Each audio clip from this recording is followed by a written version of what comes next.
Hi friends, welcome to my channel.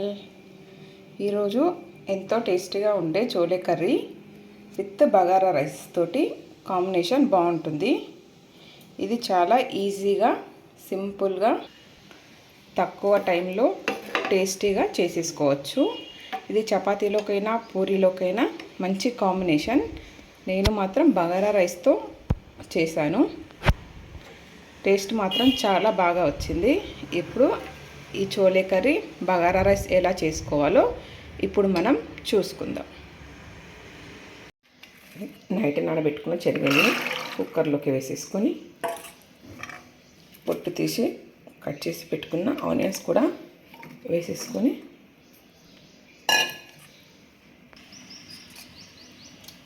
Water పోసేసుకొని ఒక 4 whistles వచ్చే వరకు ఉడికించుకుందాం.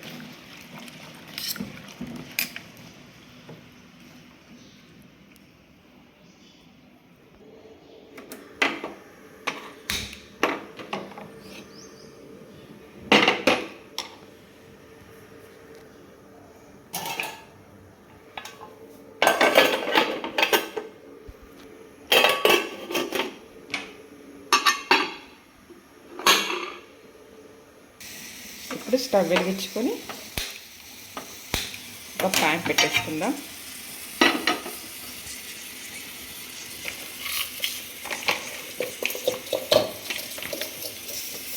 కొంచెం ఆయిల్ కూడా వేసేసుకొని ఆయిల్ కాస్త వేడయ్యేదాకా వెయిట్ చేద్దాం.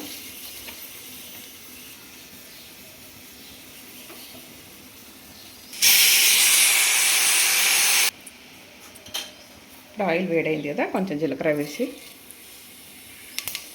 కట్ చేసి పెట్టుకున్న ఆనియన్ కూడా వేసేసుకొని ఒక 2 నిమిషాలు ఫ్రై చేసుకుందాం. మూత పెట్టేసుకొని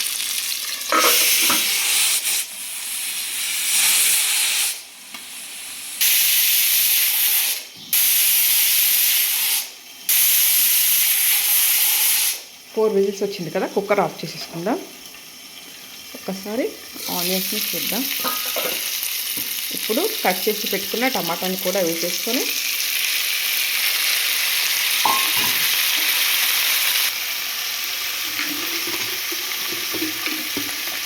సాల్ట్ నేను ఇప్పుడే వేస్తున్నాను. టమాటా అనేది తొందరగా మగ్గిపోతుంది కాబట్టి సాల్ట్ వేసేసుకొని మూత పెట్టేసుకొని టమాటాలని మగ్గించుకుందాం. ఒకసారి కలుపుకుందాం.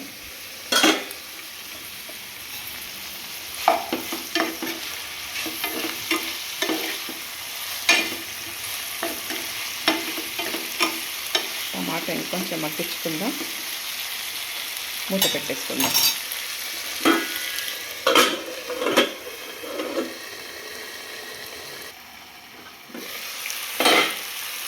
టమాటా మొత్తం మగ్గిపోయింది. స్టవ్ ఆఫ్ చేసేసుకొని ఇది చల్లారేదాకా పక్కన పెట్టేసుకుందాం. టమాటా అంతా ఉడికిపోయింది కదా, ఇది ఒక గ్రైండర్ జార్లోకి తీసేసుకొని గ్రైండ్ చేసేసుకుందాం.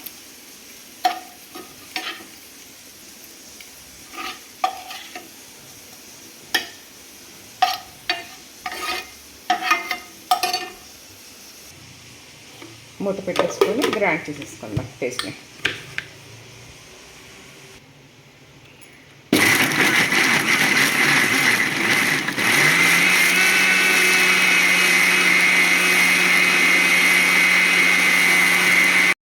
స్టవ్ పైన ప్యాన్ పెట్టేసుకొని ఆయిల్ పోసేసుకుందాం. ఇది ఆయిల్ కొంచెం ఎక్కువే పడుతుంది.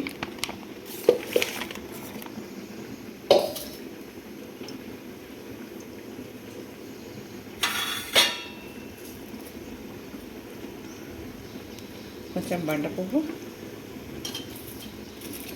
కొంచెం బగారాకు, కొద్దిగా జీలకర్ర, కొంచెం కరివేపాకు,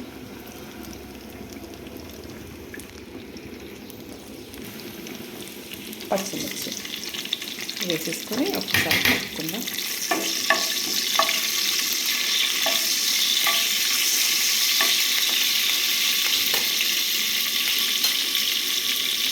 కొద్దిగా పసుపు కూడా యాడ్ చేసుకుందాం.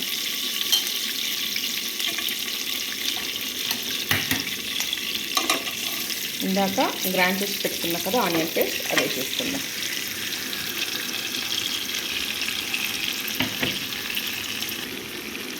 కారం కూడా యాడ్ చేసేసుకుందాం.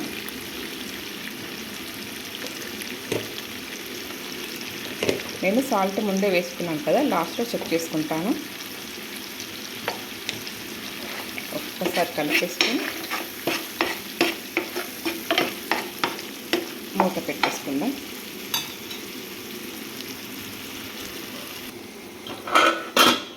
ఒకసారి కుక్కర్ విజిల్ పోయిందేమో చెక్ చేసుకుందాం. ప్రెషర్ అంతా పోయింది. మూత తీసుకొని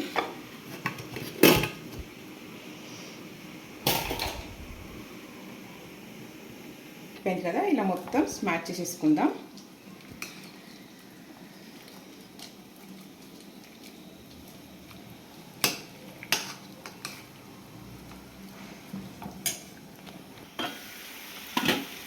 ఇలా స్మాష్ చేసి పెట్టుకున్న ఆలూని చోలేని కర్రీలోకి వేసేసుకుందాం.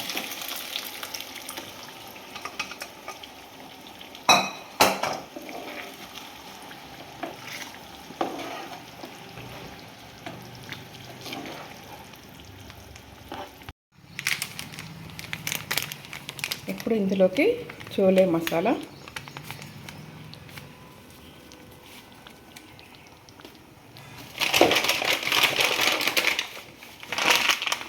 కొంచెం కస్తూరి మేతి,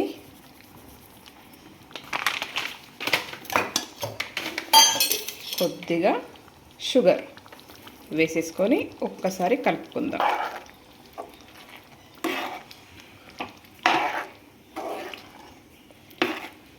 కర్రీని ఒక 2 నిమిషాలు బాయిల్ చేసేసుకుందాం. మసాలా ఫ్లేవర్ చోలకి పడుతుంది.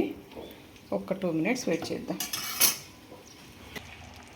కొంచెం కొత్తిమీర కూడా యాడ్ చేసుకుందాం. సాల్ట్ ఇంకొంచెం పడుతుంది, సాల్ట్ కూడా ఇప్పుడు వేసేసుకుంటా.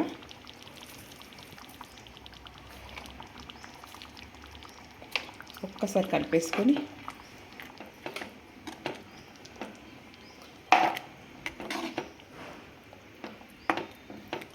స్టవ్ ఆఫ్ చేసేసుకుంటే tasty tasty chole curry ready అయిపోయింది. స్టవ్ ఆన్ చేసుకొని ఒక గిన్నె పెట్టేసుకుందాం.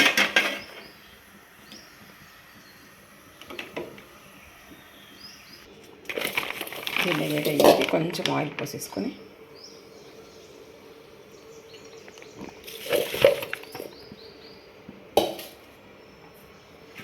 నేను బండ పువ్వు, బగారాకు, షాజీరా, స్టార్ ఫ్లవర్, ఇలాచి, ఒక 2 దాల్చిన చెక్క లవంగాలు, కొంచెం దాల్చిన చెక్క తీసుకున్నాను.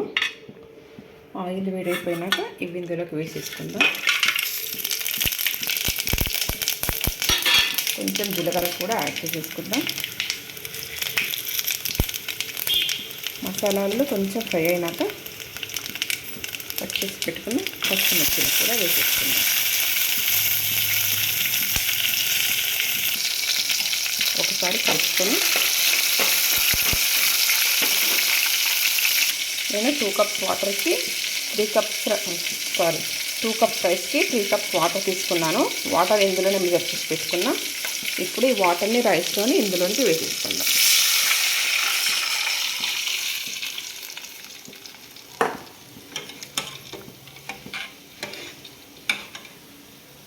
నేను ఇందాక కరివేపాకు యాడ్ చేసుకోలేదు కదా, ఇప్పుడు వేస్తాను.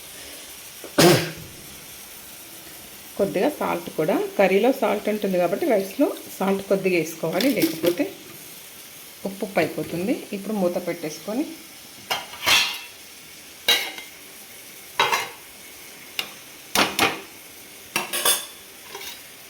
రైస్ని ఉడికించుకుందాం. ఒకసారి రైస్ని కలుపుకుందాం.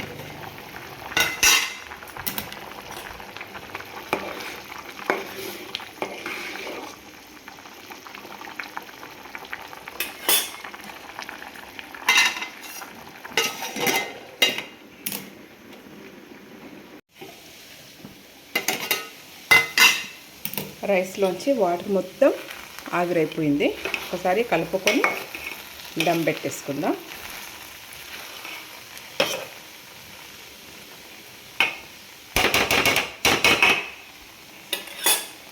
ఒక్క ఒక 2 మినిట్స్ దమ్ పెట్టేసుకుందాం.